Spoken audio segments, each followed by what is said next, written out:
عموماً اپنے holiday hotel تک پہنچنے کے لیے آپ کو فوجی چیک پوسٹ سے نہیں گزرنا پڑتا، لیکن تھالی سوانا کو عام ہوٹل نہ سمجھیں۔ یہ جگہ جنت نظارہ لگتی تو ہے، لیکن یہاں چیزیں اتنی اچھی نہیں جتنی کہ نظر آتی ہیں۔ اس ہوٹل کا انتظام سری لنکن فوج کے پاس ہے۔ یہاں عملہ فوجی یونیفارم تو نہیں پہنتا، لیکن ان کی اکثریت فوجیوں کی ہے۔ یہاں صحافیوں کی آمد کو پسند نہیں کیا جاتا، اسی لیے میں ایک سیاح بن کے آیا ہوں۔ سری لنکا میں خانہ جنگی کو ختم ہوئے 6 سال بیت چکے ہیں، لیکن یہ خوبصورت مقام ابھی تک اندرونی تقسیم اور مصیبتوں کا منظرنامہ ہے۔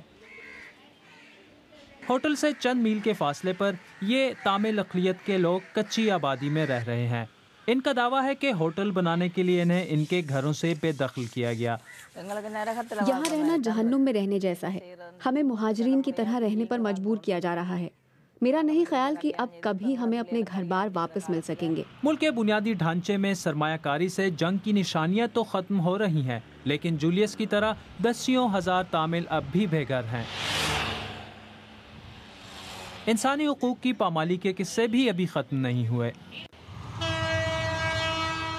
حکومت تاملوں کو اختیارات کی منتقلی کے ذریعے مسائل کا دیر پا حل چاہتی ہے،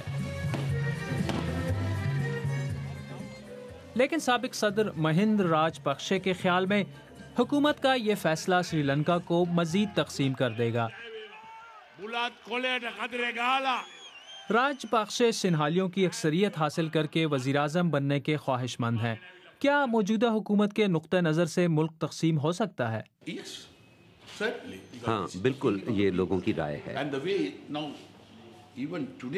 آج بھی جس طرح تامل رہنما بات کر رہے ہیں، ان کی تقاریر سن لیں، آپ کو پتہ چل جائے گا۔ جب سری لنکا میں خانہ جنگی ختم ہوئی تو مسٹر راج پکشے اس وقت صدر تھے۔ تامل سمجھتے ہیں کہ جنگ کے اختتام کے بعد صدر پکشے نے ان کے خدشات کو دور کرنے کے لیے کچھ نہیں کیا۔ اگر تامل شہریوں کو دیگر شہریوں کے برابر حقوق حاصل نہیں تو آگے چل کر پتہ نہیں کیا ہوگا۔